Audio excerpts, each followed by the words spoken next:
Sejam muito bem-vindos a essa live da jornada Meu Filho Canhoto. Aqui nós dividimos estratégias e técnicas para você ajudar o seu filho canhoto com o dever de casa. Eu sou a Manuela Correia e a live de hoje é sobre Meu filho canhoto não enfrenta nenhum desafio. Será mesmo? Por que eu trouxe esse assunto para ser discutido hoje? O que a gente precisa refletir é se o que é ser canhoto e o que significa enfrentar algum desafio quando se vive num mundo de destros. O que tudo isso significa? E por isso eu convido vocês também a ir compartilhando comigo ao longo dessa live a experiência de vocês.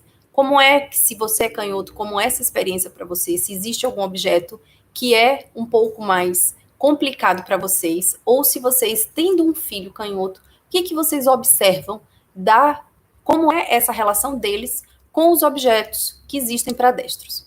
Muitas vezes, alguns pais ficam bem defensivos quando eu falo de desafios que as crianças canhotas podem enfrentar no dia a dia, não só na escola, como também em casa e usando outros objetos. Eles acham, às vezes, e interpretam mal as minhas palavras, dizendo que o filho não tem nenhuma dificuldade e que não existe nenhuma dificuldade em ser canhoto. Eu nunca disse e nunca direi que ser canhoto é uma dificuldade em si. O que eu sempre falei e que eu vou voltar a repetir muitas vezes é que lidar com objetos que não são feitos para a pessoa é sempre um desafio. Tentar descobrir uma maneira de usar objetos que não foram nem anatomicamente feitos para aquela pessoa e nem tampouco instintivos para aquela pessoa sempre vai ser um desafio. Para algumas pessoas, esses desafios podem ser enfrentados de alguma maneira mais fácil. Por quê? Porque muitas vezes a pessoa ou tem alguma facilidade em usar a mão direita, ou às vezes ela mesma consegue imaginar alguma técnica que ela possa usar para tornar esses objetos mais fáceis de serem usados. Mas, quando se trata de crianças, é preciso ter muita atenção, porque nem sempre essas técnicas que a pessoa encontra por ela mesma significa que elas são técnicas que são adequadas não só para o corpo da pessoa. O que eu quero dizer com isso? São técnicas que não vão, no futuro, trazer alguma espécie de dor, ou no punho, ou no cotovelo, ou no ombro, ou na coluna. E também existem aqueles casos em que, além de não serem adequadas, o objeto pode vir a não ser tão bem utilizado como ele poderia. E aqui eu trago o exemplo da tesoura. A tesoura comum, que é uma tesoura que tem a lâmina superior sempre na direita, ela foi estruturada, desenhada para cortar com a mão direita. Isso significa que quando um destro usa a tesoura, ele consegue ver o que ele corta e ele consegue cortar em cima da linha aquilo que ele precisa cortar. Quando uma pessoa canhota usa uma tesoura comum na mão esquerda, primeiro que vai ser mais difícil para ela ver o que ela está cortando, porque a lâmina superior, continuando na direita, mesmo que se vire a tesoura de cabeça para baixo, ela vai cobrir a linha que precisa ser cortada. Além de que, quando usada nessa mão, dependendo do cabo, se não for um cabo que acomode bem a mão, pode causar calos no dedo da pessoa, porque a pessoa precisa segurar num cabo que não é adequado para a mão dela e precisa fazer força para cortar. Então, às vezes, quando uma criança tenta achar uma técnica própria, ela pode terminar não só não encontrando uma técnica adequada, como causando dores na mão dela. E é por isso que a gente precisa prestar muita atenção se as técnicas...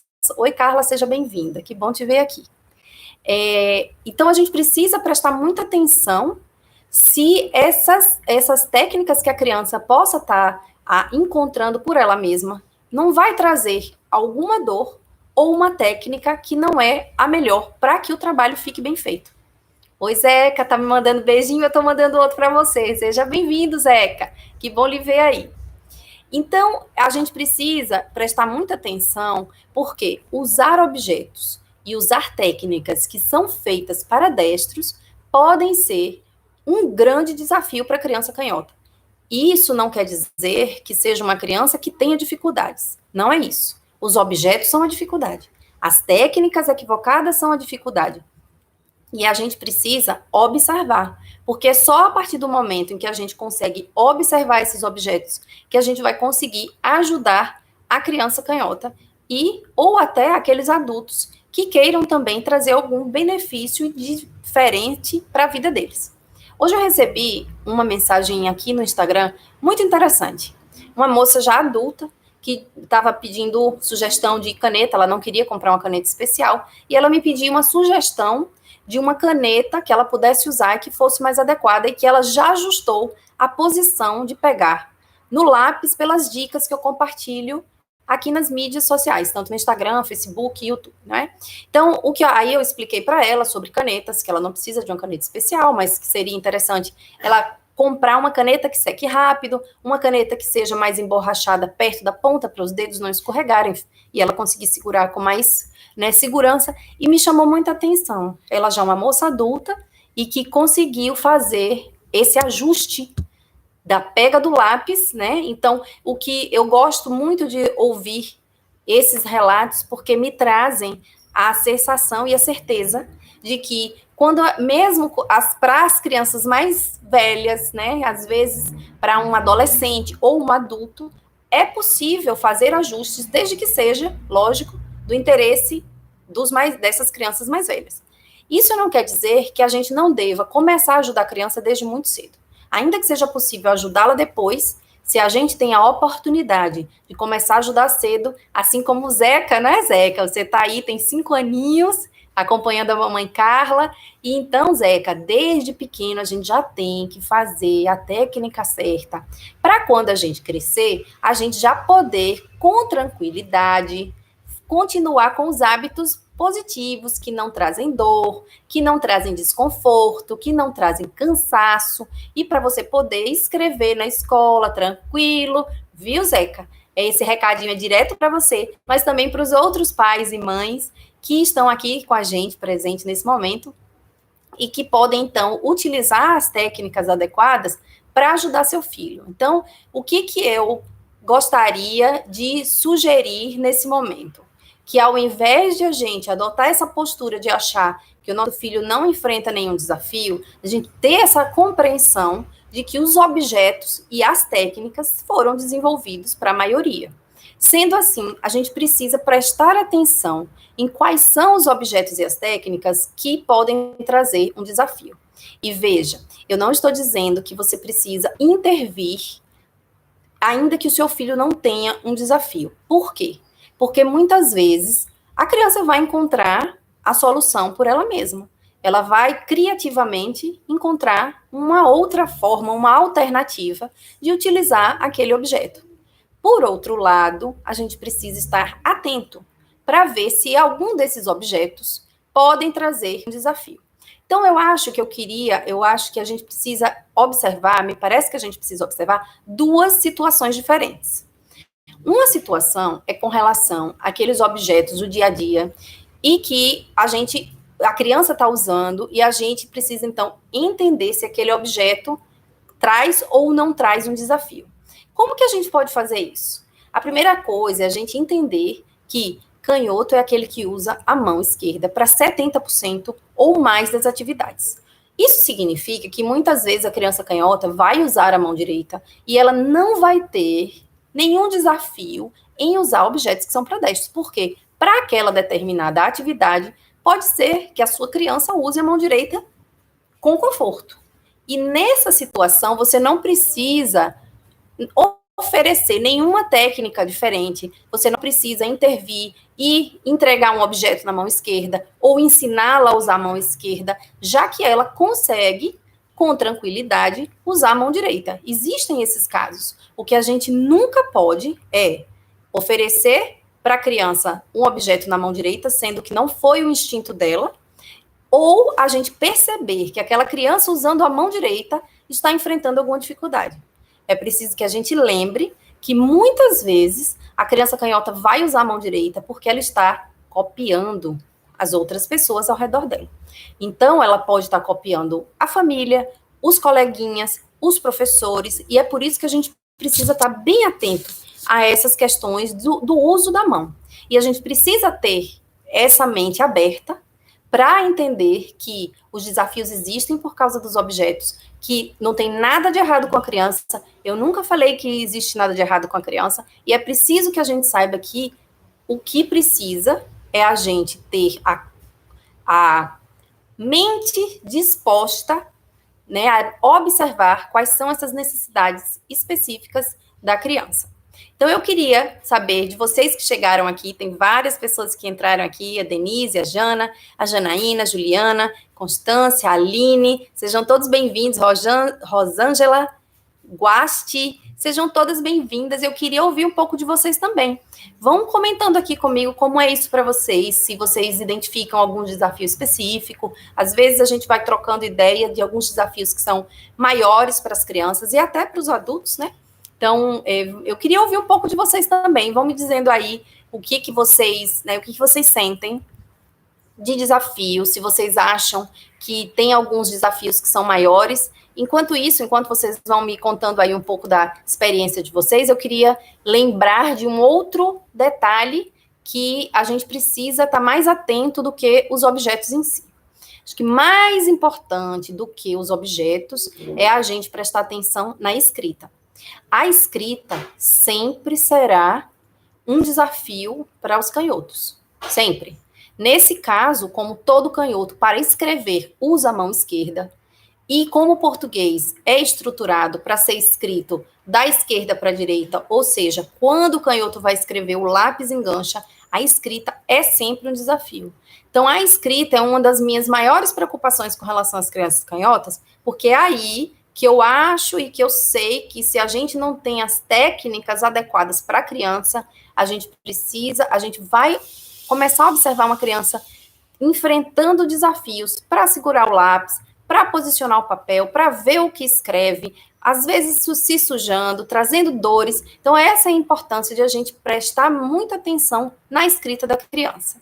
Quero ler aqui da Constância o comentário: meu filho é canhoto, mas é tranquilo, não há nada de anormal com a escrita dele. Constância, é muito legal que seu filho escreva com tranquilidade, mas eu vou levantar aqui alguns pontos com relação à escrita, e aí eu quero que você observe, a gente vai fazer um acordo. Nosso acordo é o seguinte: anote aí alguns pontos que eu vou te sugerir agora. Daí você vai observar seu filho, e aí você volta amanhã, ou o dia que você puder. A gente tem live segunda, sexta, às 12h15. E aí você vai me contar se algum desses pontos pode trazer um desafio para o seu filho. E é bom, eu não sei qual é a idade, me conte aí, Constância, qual é a idade dele, e qual é a idade que ele tem, para eu te dizer exatamente quais são os desafios, porque às vezes eles mudam de uma idade para outra. Veja, Constância, o que eu te convido a observar é o seguinte: na hora que ele vai escrever, ele consegue segurar o lápis com esses 8 anos, tá bem? Então, eu vou lhe pedir para você observar o seguinte: ele segura o lápis com esses 2 dedos e apoia com esse terceiro? Isso é a primeira coisa que eu preciso que você observe. A segunda coisa que eu preciso que você observe: ele aperta muito o lápis na hora de escrever? A terceira coisa que eu quero que você observe: o papel, na hora que ele vai escrever, fica paralelo ao braço esquerdo dele? A quarta coisa que eu preciso que você observe: ele consegue manter o cotovelo abaixado e a mão abaixo da linha que ele escreve? Por que eu estou levantando todos esses pontos, Constância?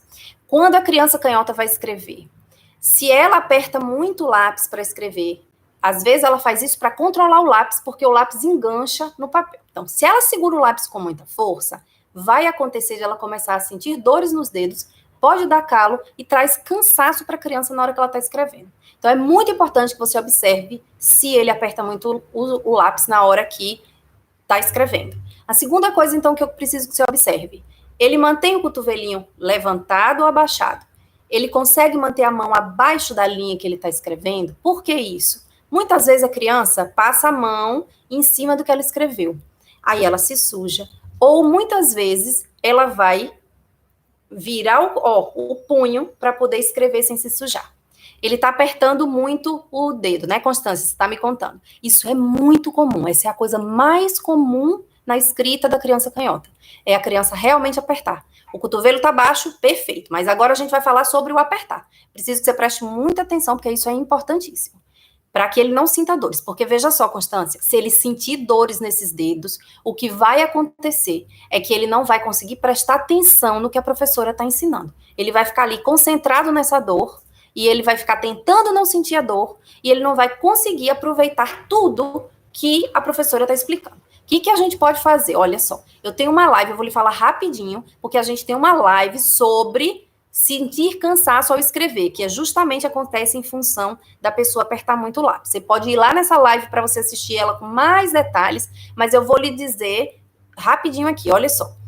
É importante, Constância, que ele aperta muito o lápis porque o dedinho escorrega. Então, ele precisa controlar o lápis. Para que isso não aconteça, é importante você ter ou um lápis que tenha bolinhas antiderrapantes para que o dedo não escorregue, ou que você possa colocar uma borracha, sabe borracha de dinheiro? Ou essas borrachinhas de cabelo, umas bem pequenininhas de silicone, você amarra, vai dando nozinhos ao redor da ponta do lápis, você conta 2 dedos da ponta do lápis, amarra essa borrachinha e aí o dedinho não escorrega. Quando o dedo não escorrega, ele não precisa apertar o lápis, porque o dedinho não vai escorregar.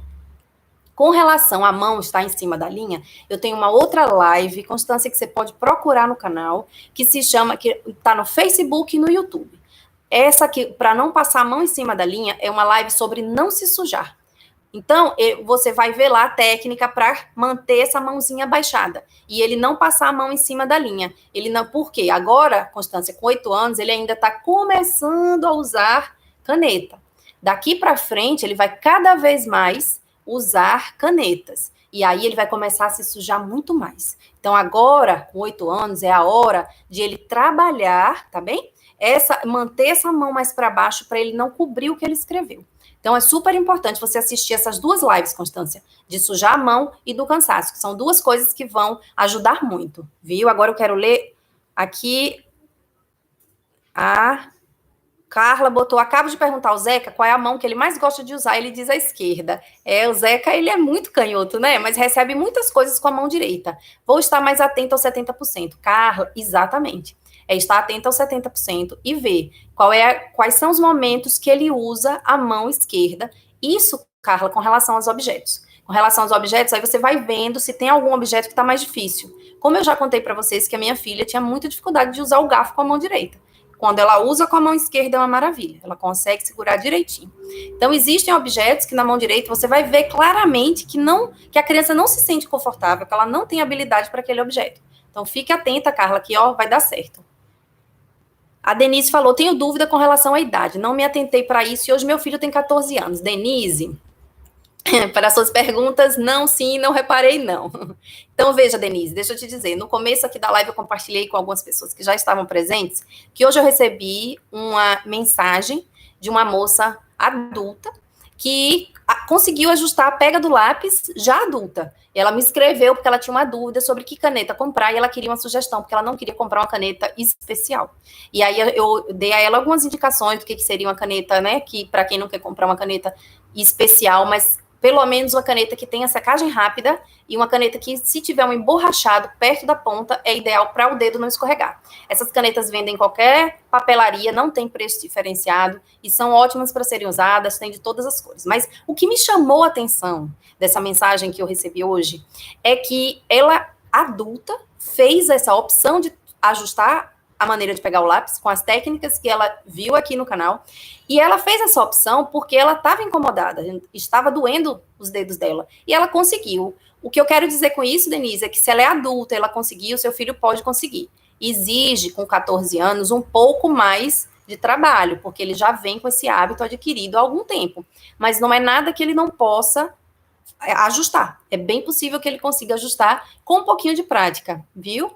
E depois eu quero que você volte aqui para me contar se ele fez esses ajustes e como é que foi para ele, o que foi complicado para ele, tá bem? A Denise falou, sempre se sujou muito, até hoje não gosto de usar caneta por conta disso. Então, Denise, a gente precisa, como eu falei para a Constância, tem essa live sobre não se sujar, que está disponível no YouTube e no Facebook, que tem umas dicas interessantes para as técnicas para manter a mão mais abaixada e não passar a mão em cima do que a criança acabou de escrever, né? A Aline disse, realmente, para mim, escrever é um desafio. Sempre precisei virar o caderno. Praticamente escrevo no caderno de cabeça para baixo. E evito usar lápis que dói. Quais são, Aline? Eu queria que você compartilhasse um pouco mais com a gente. Quais são os lápis que você acha que dói? Muitos canhotos adultos preferem o lápis de 8 lados, né? Tem aqueles lápis de 3 lados, tem o lápis de 8 lados. Então, os adultos normalmente preferem esse de 8 lados. Eu queria que você contasse pra gente, assim, na sua experiência, qual é esse lápis que incomoda mais? E como é que você faz hoje? Você vira o caderno para poder escrever. Ai, caiu a conexão. Vamos aqui, eu vou continuar aqui conversando com vocês. E pronto, acho que a conexão agora voltou, né?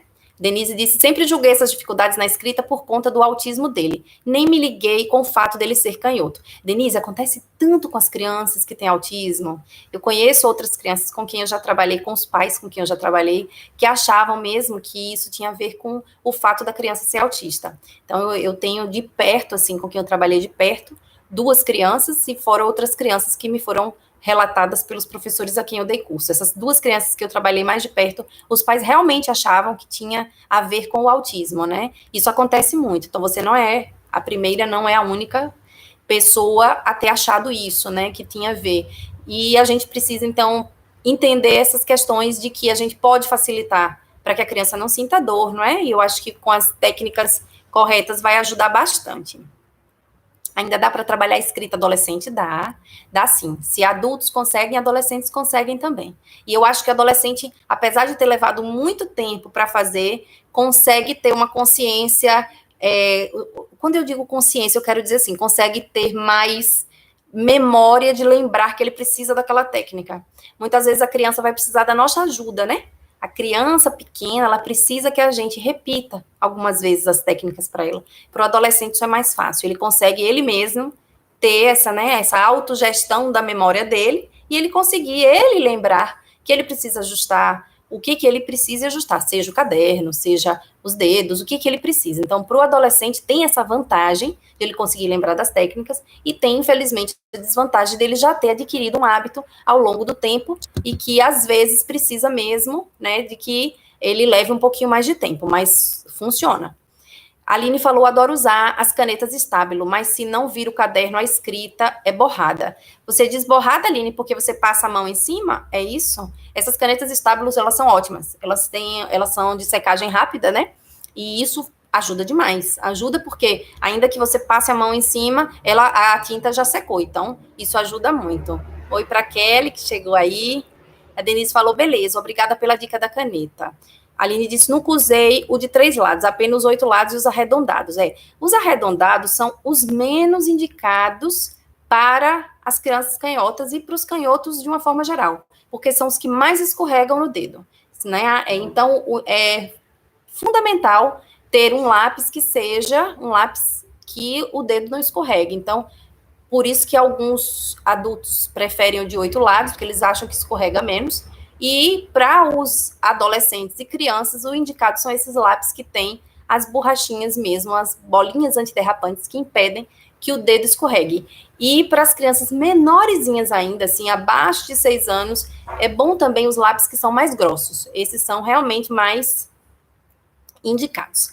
A Marisa enviou uma solicitação para participar ao vivo. Eu vou convidar a Marisa aqui e quem sabe ela consegue entrar aqui?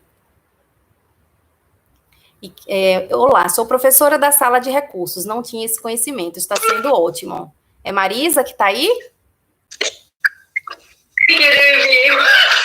Oi, Marisa. Tudo bem? É Marisa? Você consegue me ouvir? Oi, Marisa, você falou que você é professora, né?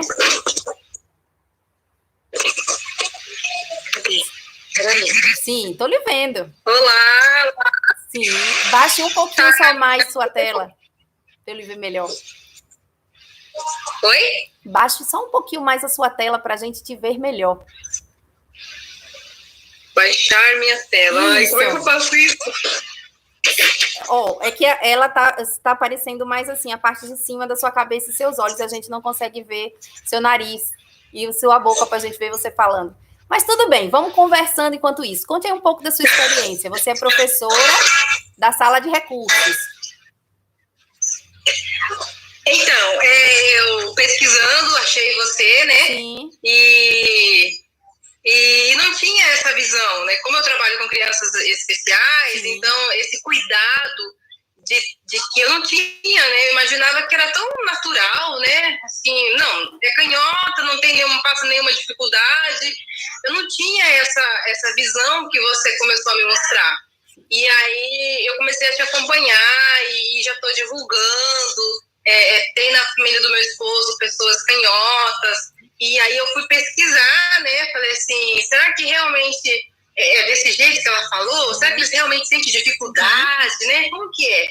E realmente elas começaram a falar que tiveram muita dificuldade no aprendizado, tiveram muita dificuldade no apontar o lápis, no braço. Falei, uau, olha só que legal, que é o conhecimento. E eu sou grata pelo esse conhecimento que você está passando. Muito obrigada. E eu que sou grata por você estar aqui hoje compartilhando a sua história, porque faz com que a gente reflita, né, sobre quais são as necessidades dessas pessoas que às vezes não estão sendo vistas, né? Mas não porque a gente não queira, mas porque a gente não sabe quais são as necessidades, né?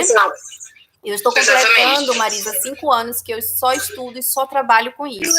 E ainda hoje surgem situações que me fazem refletir de algum objeto que eu não tinha prestado atenção. Tem os objetos que eu já tinha estudado, já tinha visto nos livros, como o apontador, que você mesmo comentou, que é um grande desafio. Mas tem outros objetos, então é um aprendizado constante, sabe, Marisa? Assim, o que eu posso dizer para você é que eu também não sabia. Eu conheci esse mundo porque eu descobri que minha filha era canhota e ninguém conseguia me ajudá-la. Ela tinha algumas questões de escrever com muita força, a coordenação motora dela estava um pouco comprometida, ela escrevia com força, doía o dedinho, ela não estava formando as letras do jeito que poderia. Então, nessa questão de repente, a gente começa a descobrir um outro mundo e outras maneiras de a gente ajudar a criança a se sentir tranquila e confortável com a escrita, com os objetos, porque muitas vezes, para muita criança, ela não vai perceber que ela tem uma dificuldade com aquele objeto e que o problema é o objeto. O meu receio é sempre da criança não ter a percepção de que o problema está no objeto, e sim ela começar a achar que ela é que não consegue, né, fazer aquela coisa. Então, eu fico muito feliz de ouvir assim, a sua experiência como professora, porque, infelizmente, nas faculdades de pedagogia, vocês não aprendem isso, não é? Você alguma vez na faculdade de pedagogia teve acesso a esse conhecimento? Não tivemos esse acesso, esse conhecimento, igual você está explicando, né? A gente tem que buscar, né? A gente tem que buscar o conhecimento, a gente tem que ir atrás, tem que pesquisar. E foi nessa pesquisa minha, eu nem falo assim que é culpa do curso de pedagogia, né? Mas assim, nós temos que nos qualificarmos e buscar conhecimento para a gente poder alcançar os nossos alunados, né? Mas eu sonho com o dia, Marisa, eu vou te dizer que eu tenho muita vontade de que um dia os cursos de pedagogia incluam esse conhecimento no seu currículo, no conteúdo oferecido, para que torne mais fácil, não é? Então, muitas vezes, os professores, eles têm muita intenção de ajudar, mas às vezes nem sabem. Como foi que você começou a procurar? Por que você se interessou por esse assunto? Conte aí pra gente. Então, igual eu estou te falando, eu sempre estou pesquisando, né?